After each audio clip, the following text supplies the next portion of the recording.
Everybody wants to know who the bad guys are. The left says it's the fascists, the right says it's Marxists, some say it's billionaires, others say it's corrupt elites, the deep state, corporations, even just the system.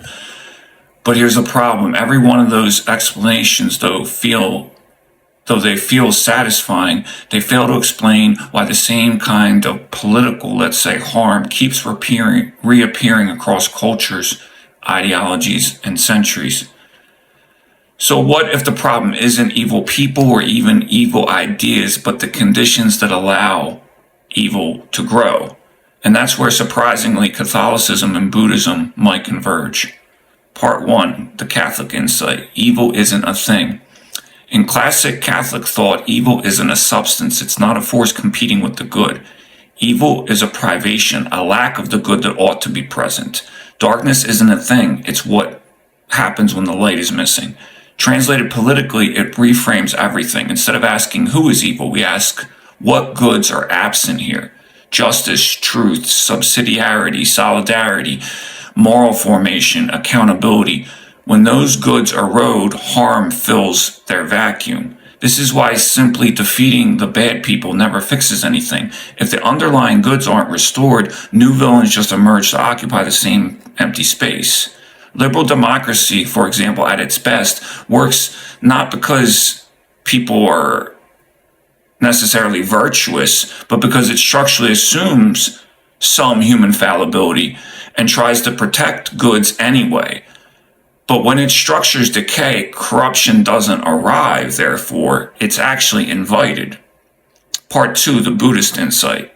Evil has no fixed address. Buddhism complicates this even further. If Catholicism tells us evil isn't a thing, Buddhism tells it isn't located anywhere. It has no permanent essence. There's no fixed villain. There's no stable enemy. Everything is interdependent, impermanent, and conditioned.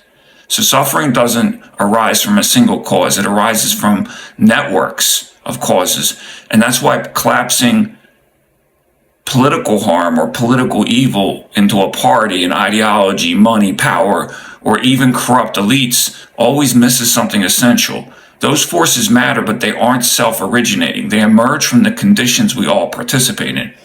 For example, anger feeds outrage, outrage feeds platforms, platforms reward distortion, distortion reshapes perception, perception drives mass behavior stabilizes power. There's no isolated source, just these reinforcing loops. And so the question shifts again. What conditions reduce suffering and what conditions multiply it? Part 3, political theory. The people are the state.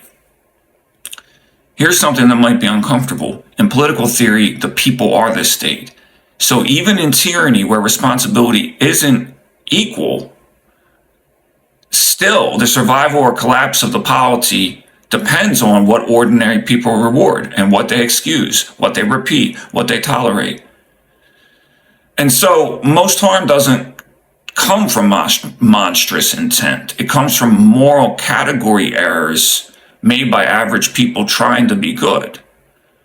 And online especially, people are cynically nudged by platforms, they're polarized by parties, they're rewarded for outrage, and they're punished for nuance. Most people believe they're speaking truth, but they're often just amplifying distortions that degrade the very goods they want to protect. And this is a microcosm of how people still have, this is just one form of the responsibility, the online behavior that the people have as they participate in this thing called the state politically. And so in this example, in every example of people, the state, like reinforcing itself really as a polity, these actors are not evil, but they are the result of conditions that train them in a certain way. And so part 4, the synthesis, build the good. Here's the synthesis from Catholicism. Political evil is best understood as the absence of necessary goods. From Buddhism, you can't pin that absence on a single group or cause or factor without creating new harm at minimum, or just causing confusion, like not being right.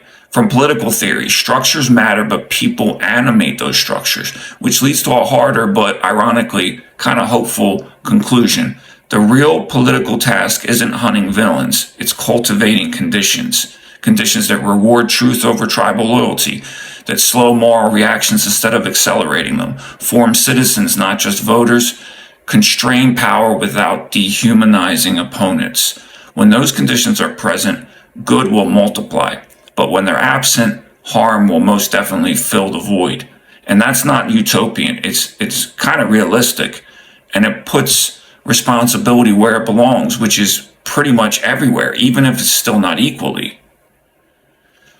In conclusion, if evil were easy to locate, history would look very different. The harder truth is that what we build and what we neglect matters more than who we blame.